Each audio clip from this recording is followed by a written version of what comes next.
Hello friends, വന്നിരിക്കുന്നത് അടിപൊളി ഗംഭീരമായ അപ്ഡേറ്റുമാരിയാണ്. നമ്മുടെ സ്വന്തം മമ്മൂട്ടിയാണ് നമ്മുടെ നെൽസൻ്റെ പുതിയ പടത്തിലെ വില്ലൻ.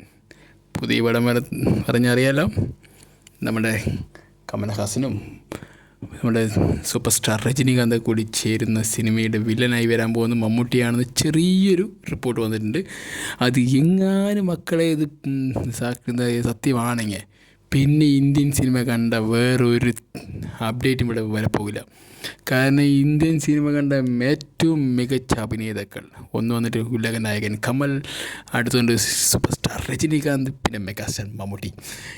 ഒരാൾ പിന്നെ ഇൻ്റർനാഷണൽ ഹീറോ ആണ്. ഓൾറെഡി ഇൻ്റർനാഷണൽ ഹീറോ ആയി കിടക്കുകയാണ് മമ്മൂട്ടി. ബ്രഹ്മയുഗത്തിന് ശേഷം ഇൻ്റർനാഷണലാണ്. അങ്ങനെ ഒരു അപ്ഡേറ്റ് വന്നിട്ടുണ്ട്. ഇത് എങ്ങാനും സത്യമാണെങ്കിൽ മക്കളെ, സിനിമ ഇൻഡസ്ട്രി ഇതുവരെ കണ്ടതിൽ വെച്ച് ഏറ്റവും one of the best and ever time ഒരു ഹൈപ്പും ആയിരിക്കും. അതുവരെ ഇല്ലാത്ത ഒരു റെക്കോർഡ് പോലും ഇന്ത്യയിൽ ഉണ്ടാവില്ല. അതുവരെ ഉണ്ടായിരുന്ന എല്ലാ റെക്കോർഡും വെറ്റികളെ തൂക്കും.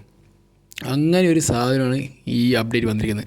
അതിൽ ഡയറക്ടർ പറയുന്നത് തന്നെ നമ്മുടെ സ്വന്തം നെൽസനാണ്. നെൽസൺ പറഞ്ഞാൽ വളരെ പക്കയായിട്ട്, വളരെ ഗംഭീരമായിട്ട്, വളരെ സൂപ്പറായിട്ടൊരു വ്യക്തിനെ എങ്ങനെ ഹാൻഡിൽ ചെയ്യാം എന്നതിനെക്കുറിച്ചുള്ളൊരു എന്താ പറയുക പരീക്ഷണം നടത്തി വിജയിച്ച വ്യക്തിയും കൂടിയാണ്. ശരിക്കും പറഞ്ഞാൽ രജനീകാന്തിൻ്റെ ഏറ്റവും one of the best movie ഈ സമകാലിക നോക്കുകയാണെങ്കിൽ കപാലയ്ക്ക് ശേഷം ജയിലറാണ്.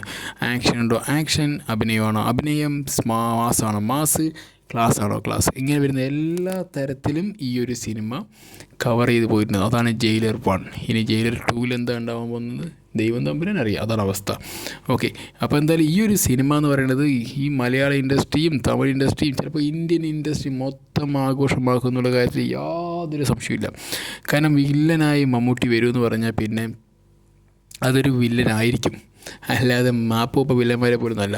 മമ്മൂട്ടി എപ്പോഴെല്ലാം വില്ലൻ വേഷം കിട്ടിയിട്ടുണ്ടോ അപ്പോഴെല്ലാം ചരിത്രം കുറിച്ചിട്ടുള്ളൂ. അപ്പോൾ അങ്ങനെയുള്ളൊരു ചരിത്രം കുറിക്കാനുള്ള എല്ലാ അവസരവും ഈ സിനിമയിൽ ഉണ്ടാകും. കാരണം മമ്മൂട്ടി അങ്ങനെ ഒരു വില്ലൻ റോളൊന്നും എവിടെയും പോയിട്ട് പിടിക്കില്ല. പിന്നെ ചുമ്മാ 4 കാശ് കിട്ടാൻ വേണ്ടിയിട്ട് അവിടെ ഇവിടെ തല കാണിച്ച് സിനിമയ്ക്ക് തലവയ്ക്കുന്ന ഒരു വ്യക്തി എല്ലാത്തും കൊണ്ടും കൂടി ഈ പടത്തിൽ അങ്ങനെ ഒരു അപ്ഡേറ്റ് വന്നാൽ പിന്നെ ഈ സിനിമ കയറിപ്പോകുന്നത് റേഞ്ച് ചെയ്യുക അറിയായിരിക്കും. മമ്മൂട്ടി എന്ന വ്യക്തിയുടെ ആ ഒരു അമാനുഷിക ഒരു കഴിവുണ്ടല്ലോ, ഈ വില്ലനാകുമ്പോൾ ഉണ്ടാകുന്നൊരു ദേഹത്ത് ബാധകേരി പോലൊരു കഴിവ് വരും ആൾക്ക് വില്ലനായി കഴിഞ്ഞാൽ. അത് പിന്നെ ഒരിക്കലും നമ്മൾ പ്രതീക്ഷിക്കാത്ത രീതിയിലുള്ളൊരു കഴിവ്, ഒരു വെറൈറ്റി, ഒരു എക്സ്പ്രഷനും വെറൈറ്റി ഒരു വില്ലനിസം ആയിരിക്കും. അപ്പോൾ അതൊക്കെ തന്നെ ആയിരിക്കും ഞാൻ പ്രതീക്ഷിക്കുന്നത്. കാരണം ഞാൻ മാത്രമല്ല നിങ്ങളും അതൊക്കെ തന്നെ ആയിരിക്കും പ്രതീക്ഷിക്കുന്നത്. കാരണം രജനീകാന്തിനെയും കമലഹാസനെയും എന്താ പറയുക മുമ്പിൽ നിന്ന് കരിഷ്മ ഇല്ലെങ്കിൽ അദ്ദേഹത്തിൻ്റെ അവരുടെ മുമ്പിൽ നിന്ന് അവരെക്കാളും വലിയൊരു സ്ക്രീൻ പ്രസൻസ് വേണമെങ്കിൽ അതിനെ മമ്മൂട്ടി അല്ലാതെ ഇന്ത്യൻ സിനിമ ഇനി വേറൊരു വ്യക്തിയുടെ എനിക്കറിയില്ല. കാരണം എൻ്റെ അറിവിൽ അത്രയും നല്ലൊരു ഓജസ്സുള്ളൊരു വില്ലനൊന്നും കിട്ടില്ല.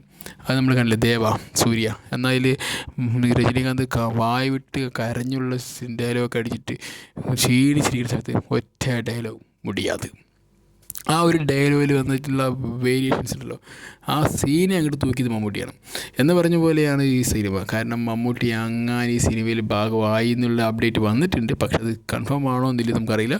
പക്ഷേ കൺഫേം ആയി 100% ആയിക്കഴിഞ്ഞാൽ മക്കളെ പിന്നെ നമ്മൾ ജീവിതത്തിൽ ഇങ്ങനെയൊരു സിനിമ കാണാൻ ആഗ്രഹിക്കേണ്ട. കാരണം ഇതാണ് ലാസ്റ്റ് ആൻഡ് ഫൈനൽ. കാരണം ഇതിൻ്റെ അപ്പുറത്തേക്ക് ഒരു വലിയൊരു അപ്ഡേറ്റ് ഈ ലോകത്ത് ഇനി ഇന്ത്യൻ സിനിമയിൽ വരാനില്ല എന്നാണ് ഞാൻ വിശ്വസിക്കുന്നത്. കാരണം അത്ര മനോഹരമായൊരു അപ്ഡേറ്റാണ്. കാരണം മമ്മൂട്ടി, മോഹൻലാൽ എന്ന് പറഞ്ഞൊരു വലിയ സൂപ്പർ ഹീറോസ് ഉണ്ട്. അതിൽ നിന്ന് നമ്മുടെ മമ്മൂട്ടിയുടെ തൂക്കിയിരിക്കുകയാണ്. ഇനി മമ്മൂട്ടിയുടെ ഓൾറെഡി വില്ലനിസത്തിൽ തകർത്ത ആടിക്കുളിക്കുന്ന വിധേയം മുതൽ ഇപ്പോൾ പുഷു അല്ലേ, ഇപ്പോൾ അതിൻ്റെ ബ്രഹ്മയുഗം, പിന്നെ കളങ്കാവൽ, ഇങ്ങനെയൊക്കെ തൂക്കി അടിച്ച് നിൽക്കുന്ന സമയത്ത് എങ്ങനെ പോലെ ഇതൊരു ഹൈ ക്ലാസ് വില്ലനായിരിക്കും. അതിൽ ഇതുവരെ മമ്മൂട്ടി ഹൈ ക്ലാസ് പറഞ്ഞ് ചെയ്തിട്ടുണ്ട്. അതൊരു മാടമ്പിയായിരുന്നു. പക്ഷേ അതിലും ഒരു കോർപ്പറേറ്റ് ലെവലിലേക്കുള്ള വില്ലൻ എങ്ങനെ വരുന്നുള്ളത് ചിലപ്പോൾ വരാൻ സാധ്യതയുണ്ടെങ്കിൽ ചിലപ്പോൾ അത് ഒരു വെറൈറ്റി ആയിട്ടുള്ളൊരു സിനിമ അനുഭവമായിരിക്കും പ്രേക്ഷകർക്ക്. ഒരു തരത്തിൽ നമുക്ക് കൺഫ്യൂഷൻസ് വേണ്ട. കാരണം അപ്പുറത്ത് ഉലകൻ നായകൻ, ഇപ്പുറത്ത് സൂപ്പർ സ്റ്റാർ, നടുവിൽ നമ്മ മെഗാസ്റ്റാർ മമ്മൂട്ടി. എപ്പിടി ഇരിക്കും, അടിപൊളിയായിരിക്കും. കാരണം സിനിമ അടിച്ച് കയറും, അതിൽ യാതൊരു സംശയമില്ല. കാരണം നെൽസനാണ് ഡയറക്ഷൻ ഉള്ളത് കൊണ്ട് മാത്രം നമുക്ക് വിശ്വാസം കുറച്ചുകൂടി കൂടിയില്ലേ തീരൂ. കാരണം നെൽസൻ്റെ ഒരു ആറ്റിക്കുറിച്ച് വരച്ചിരുന്നൊരു കറി ഉണ്ടല്ലോ, അമ്മാതിരി സാധനമായിരിക്കും. എന്തായാലും ഈ ഒരു അപ്ഡേറ്റ് മക്കളെ നമ്മളൊക്കെ തൂക്കിയിരിക്കുകയാണ്. എന്തായാലും ഇനിയും ഇതിനെക്കുറിച്ച് എന്തെങ്കിലും അപ്ഡേറ്റ് ഉണ്ടെങ്കിൽ നിങ്ങളോട് ഷെയർ ചെയ്തിരിക്കും. Okay guys, bye see you, take care.